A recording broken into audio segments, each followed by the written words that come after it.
Halo semuanya, perkenalkan nama gue Anton. Gue dari channel Raja Wali Omega. Channel gue ini akan lebih ke berbagi pengalaman hidup ya, ke teman-teman semua yang nonton. Jadinya pengalaman hidup ini nggak hanya pengalaman hidup gue, mungkin nanti kedepannya akan pengalaman hidup teman-teman gue atau orang-orang sekitar gue. Semoga dari video gue ini yang gue share tentang pengalaman hidup, semoga bisa menjadi pelajaran atau sharing ke teman-teman semua yang nonton ya. Tapi sebelum saya mulai di video yang pertama ini, jangan lupa pencet subscribe dulu, di subscribe dulu ya. Terus nyalakan tombol loncengnya, terus juga like, komen, dan share ke teman-teman kalian. Oke, jadinya yang pertama ini, video pertama gue ini, gue mau sharing tentang pengalaman hidup gue yang membuat kondisi atau keadaan gue mulai lagi dari nol. Entah itu dari sisi ekonomi terutamanya. Jadinya di tahun 2017 lah ya, 2017 gue kerja di suatu perusahaan besar. Gue mulai kerja di situ dari tahun 2009. Merintis karir gue di sana. Saat tahun 2017 karir gue udah lumayan bagus di sana. Gue udah mendapat fasilitas-fasilitas yang diberikan oleh perusahaan itu. Ya, tapi satu sisi kondisi gue itu, gue mengalami suatu goncangan ekonomi. Yang pertama karena ada keluarga gue mengalami kecelakaan di tol Cipali. Ya, di situ keluarga dekat gue itu ada nyokap gue, ada adik gue sama adik ipar gue. Kondisinya mereka luka parah. Bisa gue sebut luka parah deh. Di situ gue ngeliat kondisi seperti itu, gue kayak apa ya? Kayak terpukul gitu. Waduh, keluarga gue kondisinya kayak gini gitu. Adik gue satu-satunya, orang tua gue tinggal nyokap doang, kondisinya sekarang seperti ini, kecelakaan. Di situ gue bingung, gue harus ngapain gue, walaupun gue posisinya udah kerja gitu. Gue bingung. Akhirnya orang tua gue, nyokap gue dirawat, perlu pasang pen lah, kalau nggak salah di kakinya itu pen, ada kaki kirinya ada sekitar 8 atau 12 ya, pen di kaki paha kirinya. Terus adik gue itu di tangan kanannya itu patah jadi 3 bagian sini. Itu juga di pen. Ada ipar gue di mukanya itu, tulang mukanya banyak yang patah, tulang muka. Ya, dengan kondisi gitu gue harus merawat keluarga gue gitu. Gue merawat keluarga gue, istri gue, merawat keluarga gue gitu. Tapi gue nggak bisa gitu nungguin di rumah sakit sampai 24 jam gitu, gue nggak bisa. Karena satu sisi gue harus kerja, satu sisi gue juga ngurus keluarga gue, satu sisi juga gue ngurus keluarga gue yang lagi di rumah sakit. Gue nggak bisa 24 jam. Gue minta bantuan sama tim gue di tempat kerja untuk bantuin jaga di sana, jaga keluarga gue. Berjalannya waktu, adik gue sembuh, udah keluar dari rumah sakit. Adik ipar gue juga udah keluar dari rumah sakit. Nyokap gue juga udah selesai keluar dari rumah sakit. Terus perawatan di rumah.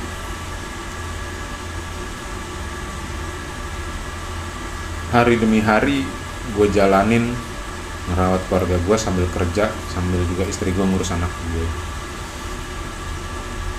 Ya, gue berusaha kuat gitu. Gue berusaha kuat. Cobaan itu atau hal ini bisa aja datang tiba-tiba gitu kan. Akhirnya orang adik gue sama suaminya balik ke kampung untuk menjalani kehidupannya lagi, untuk bekerja. Terus nyokap gue, ibu gue juga udah lumayan bisa bangun gitu kan. Tadinya nggak bisa bangun, bisa duduk gitu. Akhirnya juga pulang ke kampung halaman.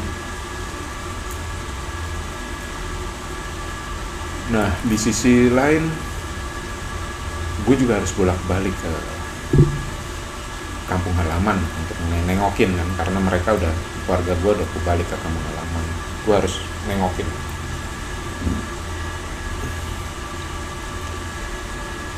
Nah, beberapa bulan kemudian, kurang lebih ya sekitar 4-6 bulan ke depan setelah kejadian itu, gue di tempat kerja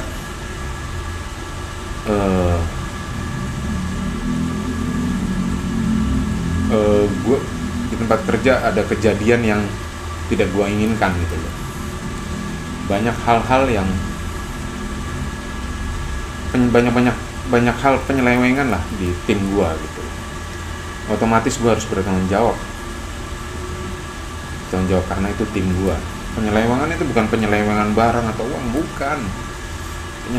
Penyelewengan waktu, masalah waktu kerja. Di situ gue harus tanggung jawab, dan hal itu udah nggak bisa ditolerir lagi gitu, penyelewengannya. Akhirnya ada beberapa anak buah gue juga kena PHK, kena pemutusan hubungan kerja. Terus satu sisi gue juga harus ngurus keluarga gue, dan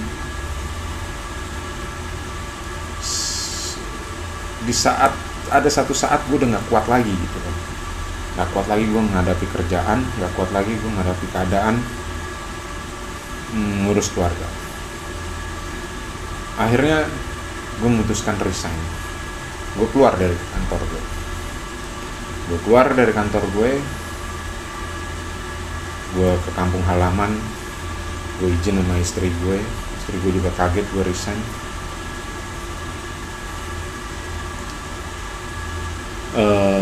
Gue juga bingung gitu kan waktu itu, gue bisa mutusin resign gitu.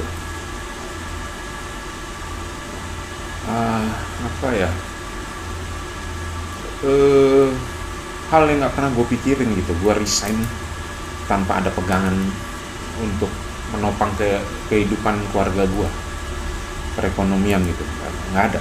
Gue resign aja, gue bingung udah. Nah di situ istri gue cuma bisa support gue, anak-anak gue juga support gue. Anak gue waktu itu masih kecil, masih kelas 1 sama TK kalau nggak salah ya, apa TK dua-duanya gue lupa.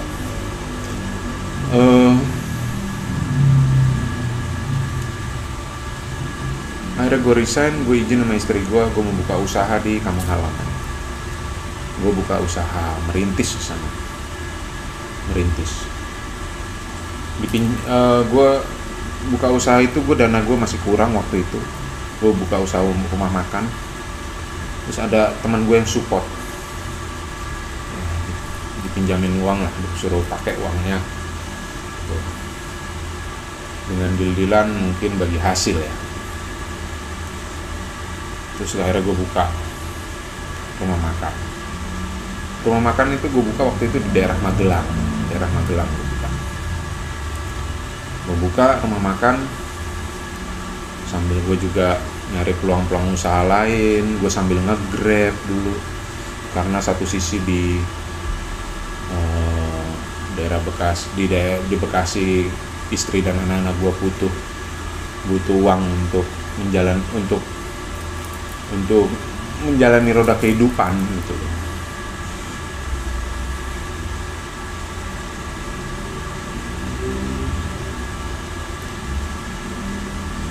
Ya, gue sampai nge-grab waktu itu. Sudah, terus gue lihat kok warung makan gue kok nggak keurus ya. Terus juga makin lama makin sepi ya. Persaingan nggak sehat lah waktu itu. Terus akhirnya gue putuskan gue berhenti rumah makan. Gue bilang sama istri gue akan usaha di daerah Kerawang. Karena gue dulu ada rumah di Kerawang. Ya udah, oke. Nah, gue bilang sama temen gue itu yang nyupport gue belum bisa balikin uang lo. Nanti kalau gue pas ada uang, gue akan balikin. Nah, akhirnya gue buka usaha di Kerawang dengan sisa uang. Gue buka pecel ayam dulu. Ya,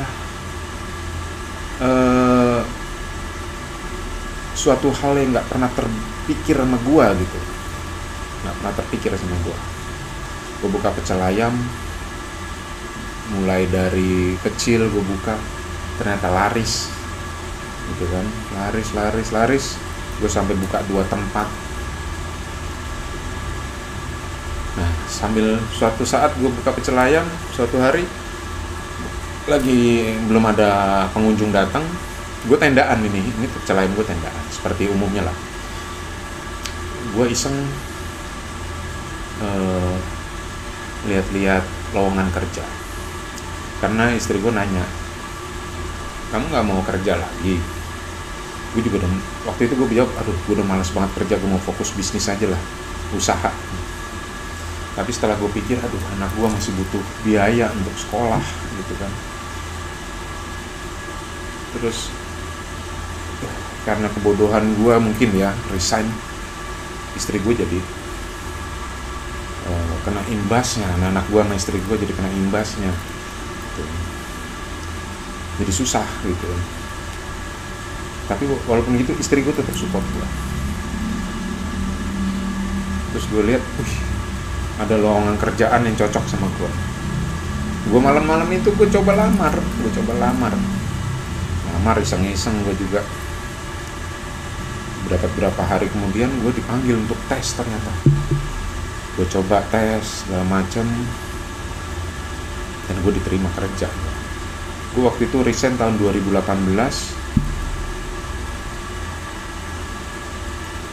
Gue mulai kerja lagi 2019. Dalam rentan waktu 1 tahun itu banyaklah terkuras tabungan sama aset gue. Terus akhirnya 2019 itu gue kerja lagi. Gue ngerasa puji Tuhan banget lah. Puji Tuhan, gue bisa dapat kerja lagi. Gue bisa dapat penghasilan lagi. Gue bisa membiayai kehidupan untuk keluarga gue lagi. Nah, berjalannya waktu,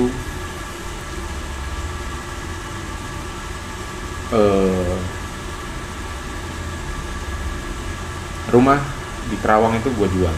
Gue udah sepakat sama istri, gue jual. Sambil gue masih kerja. Terus hasilnya sebagian gue untuk nutupin hutang, sebagian lagi buat usaha gue. Jadi kerja gue sambil usaha juga. Adalah usaha gue di kampung halaman. Gue buka lagi usaha.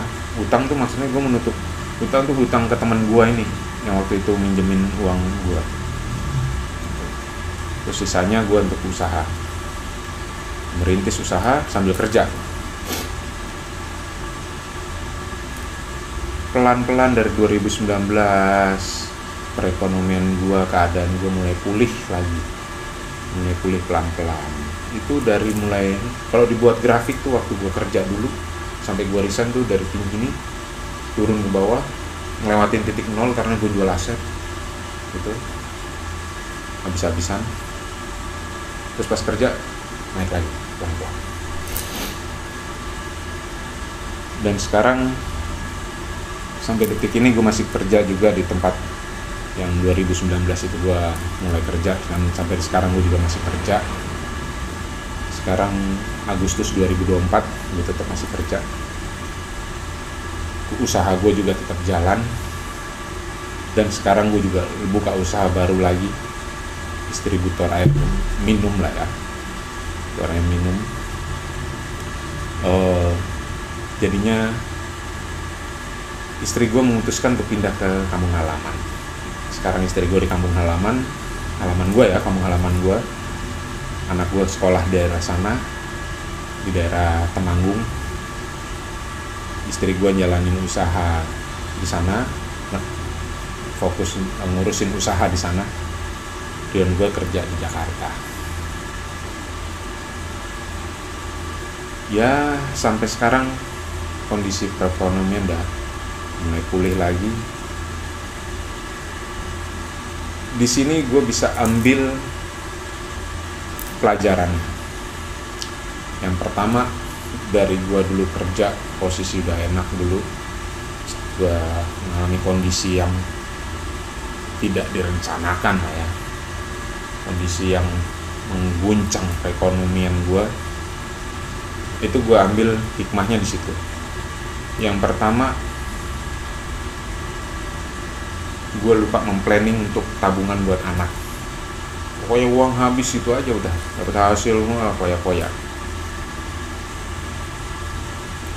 Di situ gue mungkin disentil, gitu, ditegur. Gitu, sama Tuhan gue ditegur. Gue merenungi bahwa setetes keringat kita yang keluar itu ada artinya buat keluarga, ada artinya buat kehidupan kita. Nah di situ yang nggak gue pikirin, nggak gue hayatin di situ. Semenjak kejadian itu gue tuh jatuh titik nol, bukan nol lagi, minus malah. Terus sekarang udah mulai bangkit pelan-pelan. Terus gue berpikir, oh dulu gue kurang bersyukur, nggak terima kasih gue dikasih seperti itu, gue kurang bersyukur, gue ditegur seperti itu. Sekarang gue bersyukur. Terus juga itu pelajaran pertama, kita harus bersyukur. Yang kedua, kita nggak boleh patah semangat. Kita terus tetap semangat, tetap berusaha dan berdoa. Jangan berdoa doang, tetap harus usaha. Nah, sekarang perekonomian gue udah mulai membaik sedikit demi sedikit mulai membaik. Itu gue bersyukur banget gue bisa di posisi yang sekarang, bisa di perekonomian yang sekarang.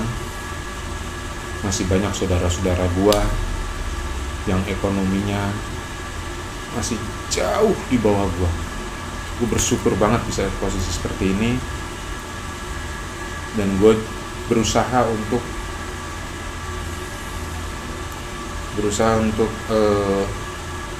berbagi berkat buat saudara-saudara yang ada, saudara-saudara semua yang belum bisa seperti gue gitu. Sekarang gue udah bersyukur banget gue bisa seperti ini. Gue berbagi berkat ya, karena gue pernah ngerasain posisi seperti mereka. Gue tahu kondisinya karena gue udah pernah ngerasain gitu.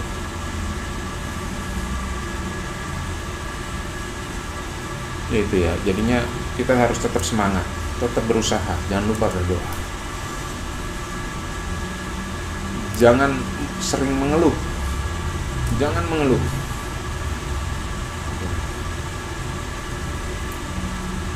Dan sekarang ini perekonomiannya tuh apa ya, mungkin kalau kondisinya kayak sekarang negara ini kayak segini, mungkin gue lebih susah lagi. Waktu dulu seandainya ekonomi seperti ini, itu akan lebih susah lagi. Gue jadinya harus inisiatif sama kreatif lah untuk melakukan sesuatu yang positif. Gue berpikirnya, intinya kita berpikir bahwa apa yang kita kerjakan itu bukan untuk kita sendiri. Apa yang kita kerjakan itu buat orang lain di belakang kita nih, masih harus bisa ngerasain juga apa yang kita kerjakan. Itu. Jadinya kita berpikirnya apa yang kita kerjakan itu, selain kita berusaha, berdoa, kreatif, kita berpikir bahwa apa yang kita kerjakan bukan untuk diri kita sendiri. Kalau yang sudah berkeluarga berarti untuk anak, istri, dan saudara semua. Untuk yang masih bujangan, mungkin lu kerja ya buat keluarga lu, bokap, nyokap, adik lu, kakak lu, sama orang sekitar lu. Gitu. Jadinya harus berpikir ke situ. Jadinya hasil yang lu terima, hasil yang lu dapat, entah itu lu kerja atau usaha, itu bukan untuk lo doang. Itu ada buat orang lain yang di sekitar lo. Ada juga dititipin ke pendapatan lo itu. Ya mungkin sharing gue yang pertama, di video gue yang pertama mungkin itu ya. Jadinya pesan gue, tetaplah bersyukur. Apa yang sudah kita dapat, kita bersyukur. Jangan selalu melihat ke atas, tapi lihatlah ke bawah. Masih banyak yang tidak bisa seperti lo semua. Dia bersyukur, tetap berusaha, bekerja keras, kreatif, berdoa, dan ingat, apa yang kalian dapat dari hasil kerja atau usaha kalian itu bukan untuk kalian sendiri, melainkan masih ada saudara-saudara kita yang di sekitar kita. Oke, itu aja sementara video pertama saya ini sharingnya. Semoga bermanfaat buat teman-teman semua. Salam dari Anton Raja Wali Omega.